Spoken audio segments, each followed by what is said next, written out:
In this week's Parsha, as we know, the family arrives in Egypt, and Joseph says, "Don't worry, I'll take care of you."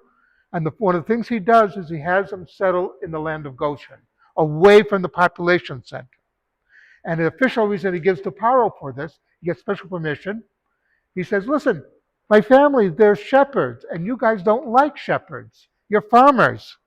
So I'd rather them be over there, and that way we'll solve the problem that they won't get into trouble with the Egyptians."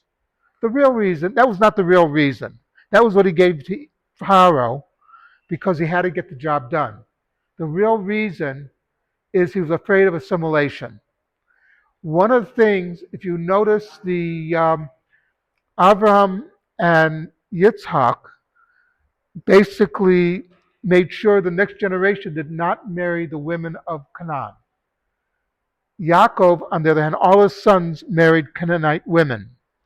And the danger there would be that they would assimilate into the Canaanites, so they would just disappear. They didn't realize that by telling Joseph to go to Egypt, and then all the events from going to Egypt is what saved them. And Joseph wanted to make sure they did not assimilate into Egyptian culture, and that's why he had them separate and go to Goshen. And that is also a very major thing. Yes, there are some individuals like Joseph who could withstand the culture around him, remain Jewish, raise Jewish kids in a foreign culture, but they're the exception, not the rule. If you know anything about Jewish history, you know, for instance, of the Jews who settled here in America in the 17th and 18th century, their families basically disappeared because they assimilated out.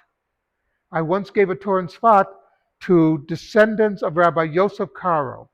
They were Germans, and they all could pass the Nuremberg laws as being non-Jews. They're descendants of the Beit Yosef. That tells you that assimilation is a major danger.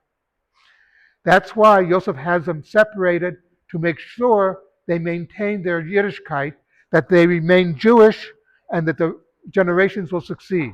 Something to think about, Kaddish Rabbanim.